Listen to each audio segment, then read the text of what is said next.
আমরা এই পর্যন্ত আনুমানিক 9টি লাশ পেয়েছি।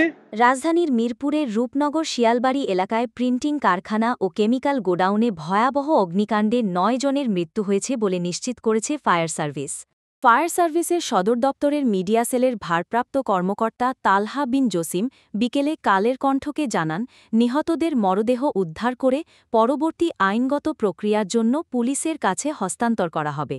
তিনি জানান, মঙ্গলবার সকাল 11:40 দিকে আগুন লাগার খবর পেয়ে প্রথমে ফায়ার সার্ভিসের 5টি ইউনিট ঘটনাস্থলে পৌঁছে আগুন নিয়ন্ত্রণে কাজ শুরু করে। পরে আরও কয়েকটি ইউনিট যোগ দিলে মোট 11টি ইউনিট আগুন নেভানোর চেষ্টা চালায়। বিকেল 4টা পর্যন্ত আগুন পুরোপুরি নিয়ন্ত্রণে আসেনি। ফায়ার সার্ভিস জানিয়েছে, প্রাথমিকভাবে অগ্নিকাণ্ডের কারণ ও ক্ষয়ক্ষতির পরিমাণ নিশ্চিত করা যায়নি। অন্যদিকে এ ঘটনায় দগ্ধ 3 জনকে শেখ হাসিনা জাতীয় বার্ন ইনস্টিটিউটে ভর্তি করা হয়েছে। তাদের অবস্থা আশঙ্কাজনক নয় বলে জানিয়েছেন ইনস্টিটিউটের আবাসিক চিকিৎসক ডাক্তার শাওন বিন রহমান।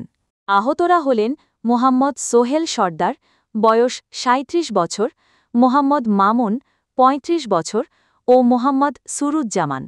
চিকিৎসক জানান, সুরুজ্জামানের শরীরের 2% পুড়ে গেছে, অপর 2 জন ধোঁয়ায় শ্বাসকষ্টে ভুগছেন। তাদের প্রাথমিক চিকিৎসা চলছে।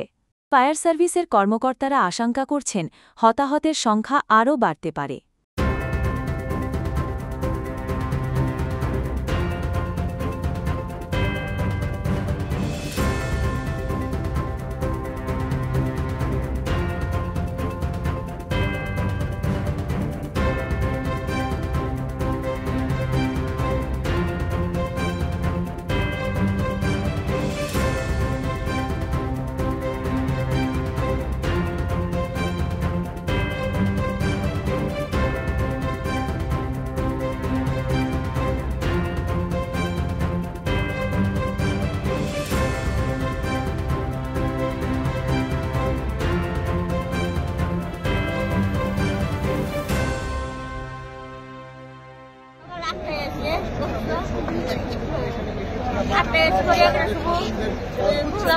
আগুন লাগছে, পরে দৌড়ে আইলাম, সারাদিন খুঁজলাম, ফোন দিলাম, সারাদিনই ফোন বাস হলো, ওখানে ফোন বন্ধ হয়ে গেছে। কাজ করতো কোথায় আপনার ছেলে? 3 তলা। আগুন লাগছে এইটাই। আপনারা কি হাসপাতালে গিয়েছিলেন? হ্যাঁ, হাসপাতালে পাওয়া যায়নি। আপনার সাথে কখন কথা হয়েছিল? আবার বড় কথা লাগে, এই নয় কথা লাগে। আমি সকালে খাওয়া যায় এই কথা হয়েছে। সকালের পরে আর কথা হয় না? আচ্ছা, কখন জানতে পারলেন যে এখানে আগুন লেগেছে?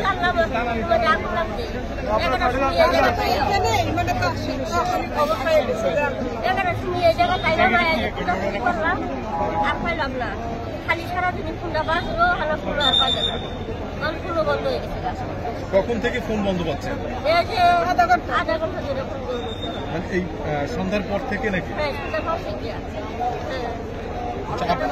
আপনার কি হয়? আমার ছেলে এখানে কি হিসেবে কাজ করতেন? কাজ করতো, কাজ করতো। হ্যাঁ হ্যাঁ। মেডিকেলে কি খুঁজছেন? হ্যাঁ, মেডিকেল নাই। ওখানেও কি পাচ্ছেন না? কোন মেডিকেল আপনার? ঢাকা মেডিকেল। কি নাম ছেলের নাম কি? সানোয়ার। এখন পর্যন্ত আমরা কোনো খোঁজ খবর পাই না। ওনার কাছে কি মোবাইল ছিল? ওনার কাছে ওনার মোবাইলটা পাশে রেখে গেছে। হ্যাঁ, সকাল 8টা বাজে বাড়িতে লাঞ্চে যায়, ফোনটা আনে। লাঞ্চে তো আর ওনার যাওয়া হয় না। ওই আছে কি করে, মানে আমরা তো ওনার খবর জানতে পারতেছি না। একটা ছবিটা দেখি ভাই। কি নাম? ওনার নাম কি? নাম কি? সামিরা। সামিয়া একটা গ্রামের বাড়ি কোথায়? গ্রামের বাড়ি নেত্রকোনা মদনতারা। কাজ করতো কোথায়? আরিয়ান ফ্যাশনে কাজ করতো। আরিয়ান ফ্যাশন। কতদিন হলো কাজ করতো? আজকে 9 দিন। কখন কথা হয়েছে লাস্ট? শেষ কখন কথা হয়েছে?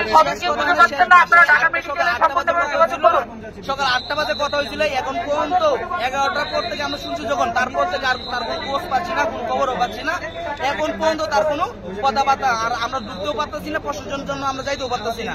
মোবাইলে কি যোগাযোগ হয়েছে? না, মোবাইলে কোনো যোগাযোগ হয় না। বাসায় সকাল 8টা বাজে অফিস থেকে বাড়ি ছিল, তখনই কথা হচ্ছিল। ছবিটা উপরে ধরুন। উনি কি হিসেবে কাজ করতো এখানে? উনি হেল্পার হিসেবে কাজ করে। আচ্ছা, আপনার পরিবারের অন্য কেউ ওনার সাথে কাজ করতে পারে?